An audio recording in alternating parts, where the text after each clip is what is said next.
Pada perempuan lebih banyak mengalami semua jenis kekerasan dibandingkan laki-laki ya selama pandemi ini. Artinya secara umum ya 4 kekerasan baik kekerasan psikologis, ekonomi, fisik, dan seksual itu perempuan lebih banyak mengalami daripada laki-laki. Korban yang melaporkan semakin sering mengalami kekerasan saat pandemi itu ada sekitar 80,3% itu tidak melapor ke lembaga layanan.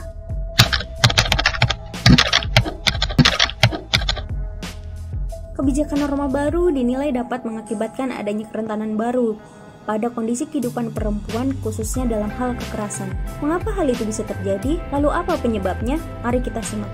Jadi, potensi kerentanan ini diperkuat oleh hasil temuan survei online yang dilakukan Komnas Perempuan tentang perubahan dinamika rumah tangga pada masa pandemi COVID-19.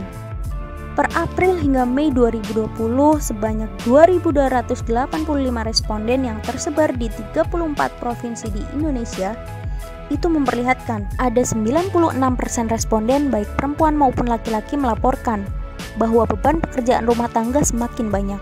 Perempuan bekerja 2 kali lipat daripada laki-laki dalam hal mengerjakan pekerjaan rumah tangga dengan durasi lebih dari 3 jam. Kerentanan pada beban kerja berlipat ganda dan berpotensi terjadinya kekerasan terhadap perempuan, terutama kelompok perempuan dengan berpenghasilan kurang dari 5 juta rupiah per bulan, pekerja sektor informal, berusia 31-40 tahun, berstatus perkawinan menikah, memiliki anak lebih dari 3 orang, serta menetap di 10 provinsi dengan paparan tertinggi COVID-19. Hasil survei bahkan menunjukkan bahwa adanya tekanan ekonomi itu tidak bisa dipisahkan dengan adanya potensi kekerasan terhadap perempuan.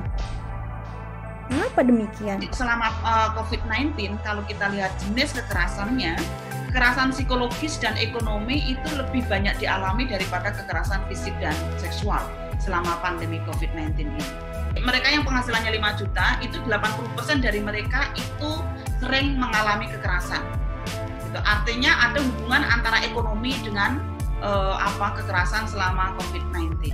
Kemudian rumah tangga dengan pengeluaran bertambah terjadi persentase kekerasan fisik dan seksual sebesar 100%. Selama pandemi, dilihat dari korban yang lapor adanya mengalami kekerasan ternyata didominasi oleh perempuan sebanyak 88%, sedangkan selebihnya merupakan laki-laki. Hanya kurang dari 10% perempuan korban melaporkan kasusnya kepada layanan pengaduan. Cukup sedikit bukan?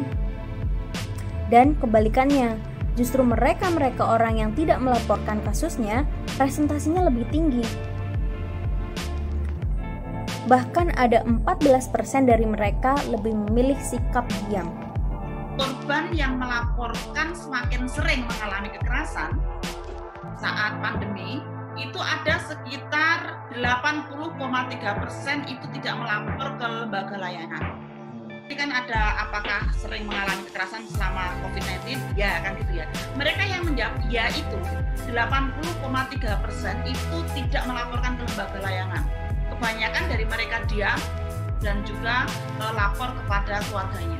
Akankah kekerasan perempuan akan terus terjadi? Karena seeloknya, kebijakan normal baru sebaiknya mengintegrasikan perspektif hak-hak asasi manusia, terutama kelompok-kelompok rentan seperti perempuan.